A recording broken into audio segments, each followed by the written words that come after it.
જય શ્રી કૃષ્ણ મિત્ર, સ્વાગત છે તમારા બધાનું આપણા કિચનમાં.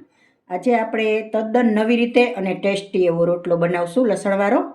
તો મેં 5 થી 6 રોટલા ઘડેલા છે, કલાક પહેલાં ઘડેલા છે મેં, અને આ બાઉલ એક લસણ લીધેલું છે. તો હવે આપણે આ રોટલાનો ભૂકો કરી લેશું. તમે હાથથી પણ કરી શકો, હું મિક્સરમાં કરું છું. થોડોક દરદરો રાખવો, એકદમ નહીં પીસી નાખવાનો, હું તમને બતાવીશ.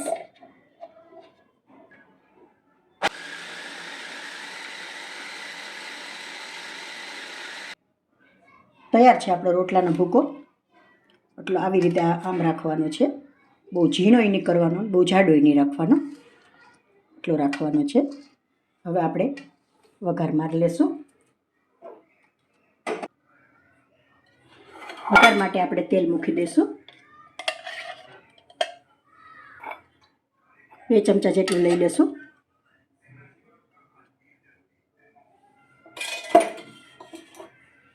હું ઘીને 2 મિક્સ કરું છું, એટલે ઘી પણ લઉં છું.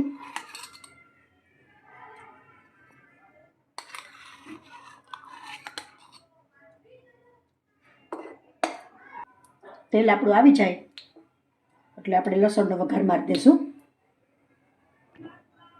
તેલ આપણું રેડી છે.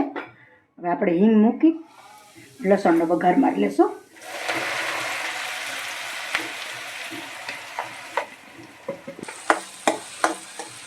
થોડું લસણામાં લીલું છે ને વધારે જ રાખવું, એટલે એકદમ ટેસ્ટી થશે તમારો રોટલો.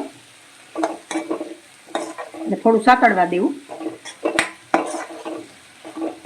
થોડું સતળાઈ જાય પછી જ મસાલા કરશું આપણે. લસણ આપણું સતળાઈ ગયું છે. હવે મસાલા આપણે એડ કરી દઈશું. ગેસ થોડો ધીમો રાખી દેવો. મેં આદુ ખમણીને લીધેલો છે, મરચાંની કટકી લીધેલી છે,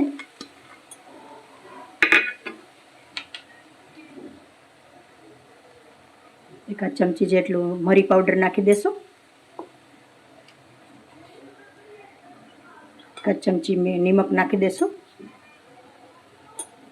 નિમક તમારા ટેસ્ટ પ્રમાણે રાખવું. તો બધું મિક્સ કરી લેશું.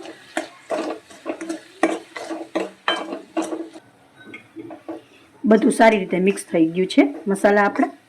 હવે આપણે રોટલો આમાં એડ કરી દઈશું.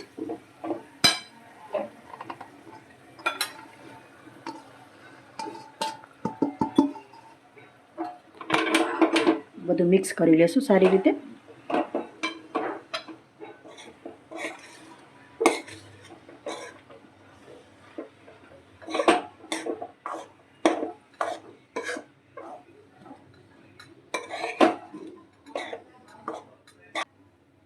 તો તૈયાર છે આપણો લસણવાળો રોટલો. આ સવારે તમે ફટાફટ નાસ્તામાં પણ બનાવી શકો છો, અને આમે હેલ્ધી. 5 જ મિનિટમાં તૈયાર થઈ જાય છે અને મજા આવે. જો તમને મારો આ વિડીયો પસંદ આવતો હોય તો લાઈક, કોમેન્ટ ને શેર કરશો તમારા મિત્રોને. હવે આપણે સર્વ કરી લેશું. તૈયાર છે આપણો લસણીયો રોટલો. તમને કેવો લાગ્યો તો મને કોમેન્ટમાં જરૂર કહેશો.